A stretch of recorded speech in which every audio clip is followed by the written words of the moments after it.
दोस्तों, एक महात्मा ने बताया, अगर मनुष्य कुत्ते को रोटी खिलाने के 8 फायदे जान जाए तो कभी भी दुखी नहीं रहेगा। महात्मा ने बताया, कुत्ते को एक टुकड़ा रोटी खिलाने से क्या फल मिलता है। दोस्तों, इसको जानने से पहले आपसे विनती है कि हमारे spiritual story boys YouTube channel को सब्सक्राइब अवश्य कर दें और कमेंट में एक प्यारी सी कमेंट अवश्य लिखें। मित्रों, कहानी को शुरू करते हैं। दोस्तों, कहानी को शुरू करने से पहले आपसे विनती है, आप हमारे इस चैनल को सब्सक्राइब अवश्य करते हैं। दोस्तों, आइए कहानी को शुरू करते हैं। मित्रों, एक समय की बात है, एक जंगल में एक महात्मा अपने शिष्यों के लिए उपदेश दे रहे थे। तभी एक श्याम नाम के शिष्य ने पूछा, हे गुरुदेव, मेरे मन में एक सवाल उठ रहा है। महात्मा जी ने कहा, आपने संकोच होकर पूछो, आपके मन में वह कौन सा सवाल उठ रहा है। तब श्याम ने कहा, हे गुरुदेव, मैं यह जानना चाहता हूँ कि कुत्ते को एक टुकड़ा रोटी खिलाने से मनुष्य को कौन सा फल मिलता है। तब महात्मा ने कहा, हे शिष्य, कुत्ते को एक टुकड़ा रोटी खिलाने से मनुष्य को 8 फायदे होते हैं तथा जो भी मनुष्य इन फायदों के बारे में जान जाता है उसका जीवन धन्य धान्य हो जाता है और उसको जीवन में कभी भी दुखों का सामना नहीं करना पड़ता है। जो भी मनुष्य पृथ्वी लोक पर कुत्ते को एक टुकड़ा रोटी खिलाता है उसे 8 फायदे होते हैं और वह जीवन भर सुखी रहता है और उसे मृत्यु के बाद मोक्ष की प्राप्ति होती है। महात्मा ने कहा, अक्सर मनुष्य कई मौक़ों पर कुत्ते का नाम लिया करते हैं। किसी को गाली देते समय भी मनुष्य की जुबान पर कुत्ते का नाम आता है। मनुष्य गाली आदमी को देता है परंतु नाम कुत्ते का बदनाम होता है। तो क्या कुत्ते का जीवन इतना गया गुजरा है। मित्रों, महात्मा जी ने कहा, साथियों, एक समय की बात है, एक पीले रंग का कुत्ता था।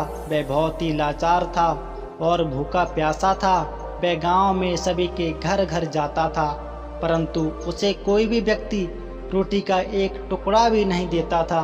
वह भूख के मारे इधर उधर घूमता रहता।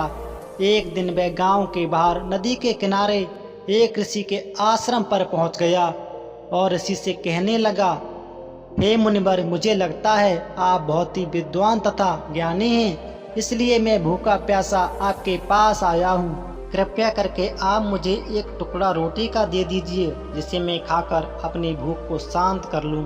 तभी वह ऋषि कहते हैं, हे स्वान, क्या तुम्हें गांव में एक टुकड़ा रोटी का किसी ने नहीं दिया जिसे तुम खाकर अपनी भूख मिटा सको।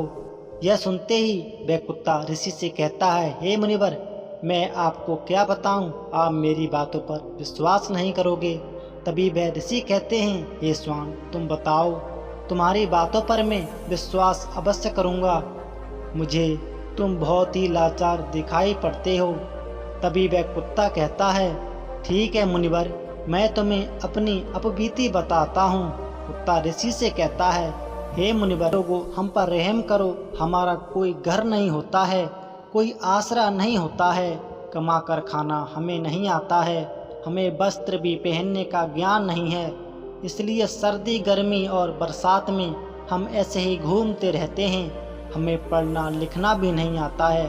वह कुत्ता कहता है, हे मुनिवर, आपकी तरह हमें अनुशासन नहीं आता है, हमें आपकी तरह बोलना नहीं आता है, यह हमारा दुर्भाग्य ही है। लेकिन हमें आपकी तरह भूख भी लगती है, चोट लगने पर हमें आपकी तरह पीड़ा भी होती है, हमें आपकी तरह रोना भी आता है। बस इन्हीं 3 कामों में हम आपकी बराबरी कर सकते हैं, इसलिए हम पर दया दिखाइए, हमें और कष्ट मत दीजिए। ईश्वर ने तो हमें और भी कष्ट देकर ही भेजा है, ऊपर से आप लोग हमें परेशान करते हैं। हम आपकी तरह मनुष्य नहीं हैं, हम पराधीन जीव हैं। जब हमारा जन्म हुआ उस समय हमारे आँख कान बंद थे, कह नहीं सकते कि उस समय आपके जन्म पर जैसे नाच गाना होता है, बाजे बजते हैं, खुशी मनाई जाती है। हमारे जन्म पर भी यह सब हुआ होगा। हमारे जन्म पर किसने खुशी मनाई होगी। हम जिस बिछौना पर बैठे थे वह रुई के जैसा नरम बिछौना था, सर्दी बिल्कुल भी नहीं थी, हमारे लिए सर्दी बिल्कुल भी नहीं लग रही थी। मैं मन में सोच रहा था कि मैंने किसी बड़े घर में जन्म लिया है, मैं किसी बड़े घर में पैदा हुआ हूँ। लेकिन जब हमारी आँख खुली तो मैंने देखा कि हमारी माँ, जिसे आप लोग कुतिया बोलते हो, वह अपने 5 बच्चों को छाती से चिपका कर एक राख के ढेर में पड़ी थी। हम 5 भाई थे, बाकी 4 भाई तो लाल और भूरे रंग के थे। मैं अकेला ही पीले रंग का था। सबसे छोटा मैं ही था।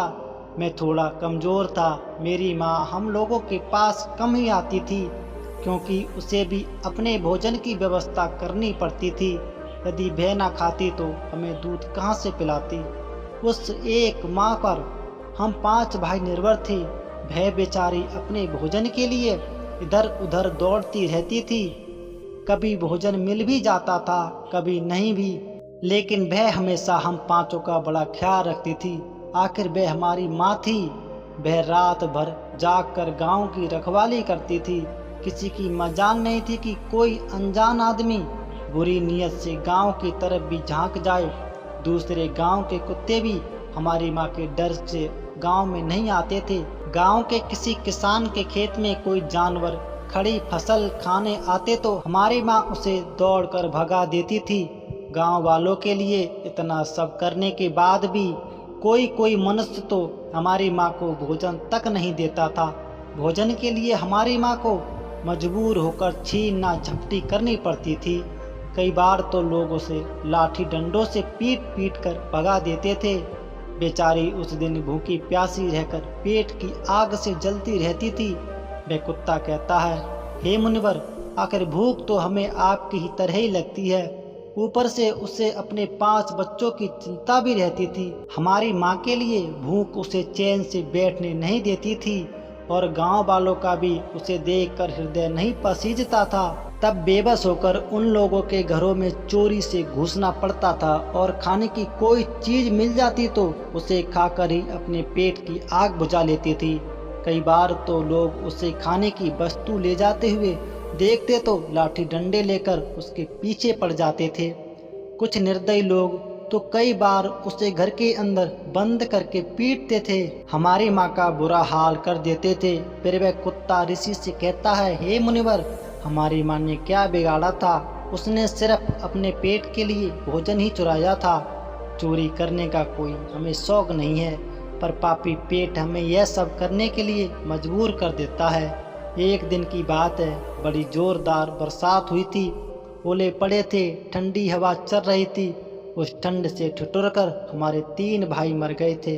उस दिन हमारी माँ बहुत रोई थी, लेकिन मनुष्य हमारी पीड़ा को नहीं समझते, क्योंकि उसके बच्चे थोड़े ही मरे थे। मित्रों, फिर वह कुत्ता कहता है, हे मुनिवर, अब हम सिर्फ 2 भाई रह गए हैं। हमारी माँ हम दोनों की अच्छे से देखभाल करने लगी। फिर एक दिन उसी गांव में ठाकुर साहब के घर पर दावत चल रही थी और अनेक प्रकार की मिठाइयाँ बन रही थीं। उस ठाकुर साहब के घर काफ़ी मेहमान आए हुए थे। हमारी माँ कुछ खाने की तलाश में बार बार उधर उधर जाती, लेकिन लोग उसे दुत्कार कर भगा देते थे। किसी को उस पर इतना भी तरस नहीं आया कि एक रोटी उस बेचारी को खाने को फेंक दें। एक रोटी से उनका क्या बिगड़ जाता। मेरी माँ बार बार जाती और वहीं खड़ी खड़ी देखती रहती थी। ठाकुर साहब के आंगन में दावत खाने का सिलसिला चालू था। भोजन परोसा जा रहा था। मेरी माँ भी वहीं जाकर पूछ हिलाने लगी।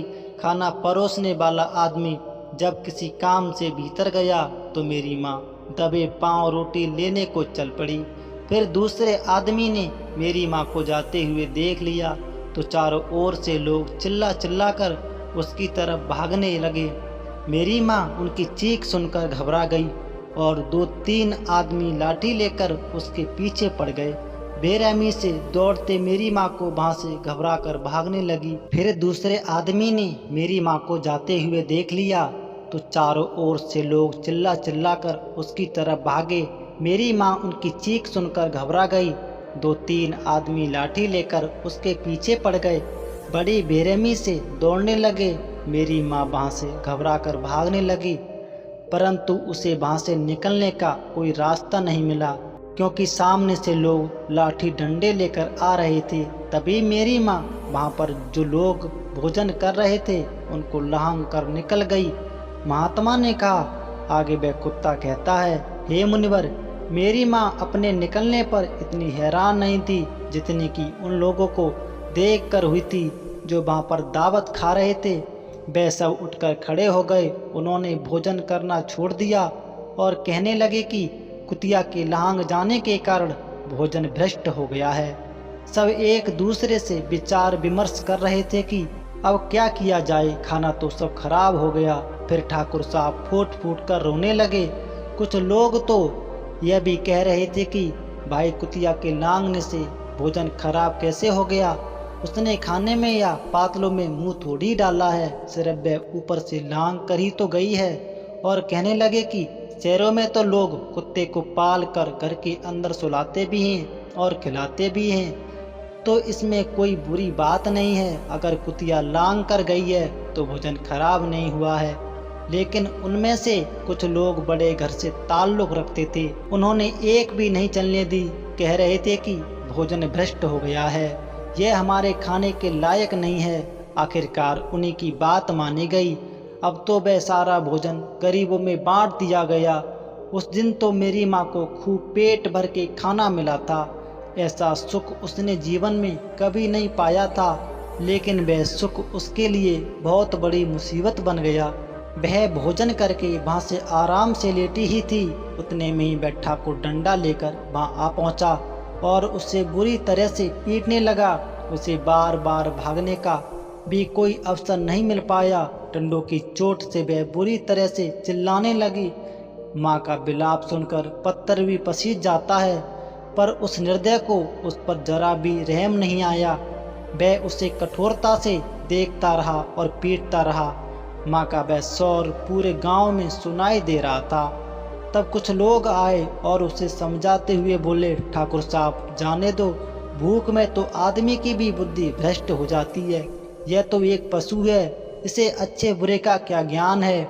अब इसे मार कर आपको क्या मिलेगा, जो होना था सो हो गया। लोगों के समझाने के बाद उसने हमारी माँ को पीटना बंद किया। माँ ने आकर सारी कहानी हम दोनों भाइयों को सुनाई।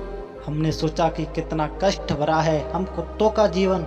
आदमी एक रोटी टुकड़े के बदले एक चोर को जितना पीटता है, बेकार है ऐसे लोग जो हम लोगों की पीड़ा को नहीं समझते। महात्मा ने कहा, वह कुत्ता है। हे मुनिवर, एक दिन की बात है, उसी गांव के बाहर एक ब्राह्मण आकर ठहरा हुआ था।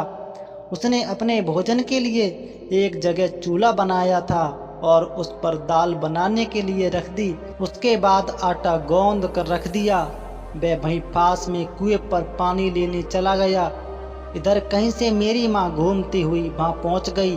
उसने आटे को देखा तो सोचने लगी कि शायद इस आटे का कोई मालिक नहीं है। यह सोचकर वह उस आटे को खाने लगी। उधर उस ब्राह्मण ने कुएं के पास से देखा कि उसका आटा एक कुतिया खा रही है, तो वह बड़ा दुखी हुआ। वह बेचारा रोने लगा, क्योंकि वह भी 2 दिनों का भूखा और थका हुआ था। कुछ लोगों ने उसे कहा, अरे ब्राह्मण देवता, इस कुतिया ने तुम्हारा भी आटा बिगाड़ दिया। कल तो इसने ठाकुर साहब की पूरी रसोई बिगाड़ कर रख दी। ब्राह्मण दुखी होता हुआ बोला, भाई मुझे क्या मालूम था यह दुष्ट कुतिया मेरे आटे को खाने के लिए घात लगाए बैठी है। मित्रों, ब्राह्मण ने ना आव देखा ना ताव, लाठी लेकर उस कुतिया के ऊपर टूट पड़ा। माँ उस आटे को ठीक से खा भी नहीं पाई थी, पर उससे ज्यादा की उस पर लाठी बरस गई। महीनों तक मेरी माँ लड़खड़ाती हुई घूमती रही। तब उस दिन समझ में आया कि आदमी कितना दुर्गर्ज है। हम उसका कोई भी कार्य करते हैं तो भी वह हमें अपना नहीं समझता। आगे वह कुत्ता कहता है, हे मुनिवर, हमारी कमी यह है कि हम उन्हीं मतलबी इंसानों के अधीन रहना चाहते हैं जो हमें कष्ट देते हैं। जो हमें प्यार से खिलाता है, हम उसके कितने काम आते हैं यह नहीं पता। उनके घर की रखवाली तो करते ही हैं, साथ ही साथ और भी बहुत सारे लाभ जिन्हें मनुष्य नहीं जानता। इस पर महात्मा ने कहा, यदि मनुष्य कुत्ते को रोटी खिलाने के 8 फायदे जान जाए तो अपने जीवन में होने वाले नुकसान से बच सकता है।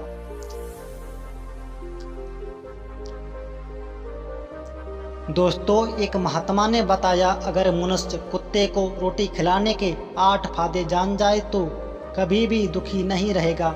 महात्मा ने बताया, कुत्ते को एक टुकड़ा रोटी खिलाने से क्या फल मिलता है।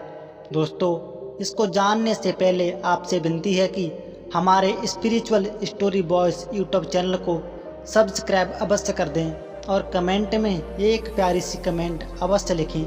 मित्रों, कहानी को शुरू करते हैं। दोस्तों, कहानी को शुरू करने से पहले आपसे विनती है, आप हमारे इस चैनल को सब्सक्राइब अवश्य करते हैं। दोस्तों, आइए कहानी को शुरू करते हैं। मित्रों, एक समय की बात है, एक जंगल में एक महात्मा अपने शिष्यों, महात्मा जी ने कहा, आपने संकोच होकर पूछो, आपके मन में वह कौन सा सवाल उठ रहा है।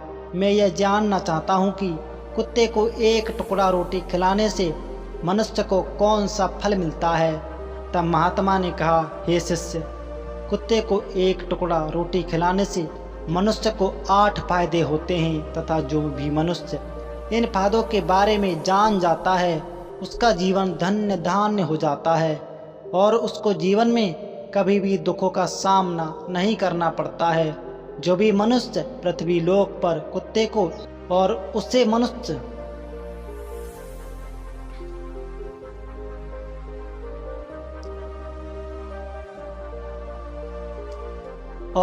मृत्यु के बाद मोक्ष की प्राप्ति होती है। महात्मा ने कहा, अक्सर मनुष्य कई मौक़ों पर कुत्ते का नाम लिया करते हैं। किसी को गाली देते समय भी मनुष्य की जुबान पर कुत्ते का नाम आता है। मनुष्य गाली आदमी को देता है परंतु नाम कुत्ते का बदनाम होता है। तो क्या कुत्ते का जीवन इतना गया गुजरा है? महात्मा जी बोले, एक समय की बात,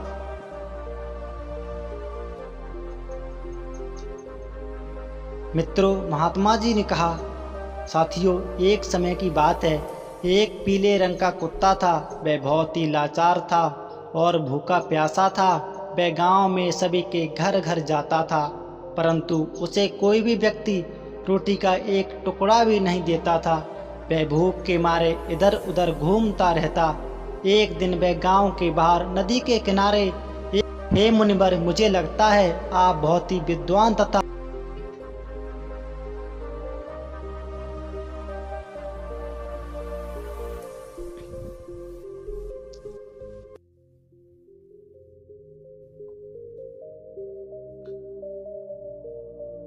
कृपया करके आप मुझे एक टुकड़ा रोटी का देने नहीं दिया, इसे तुम खाकर अपनी भूख मिटा सको।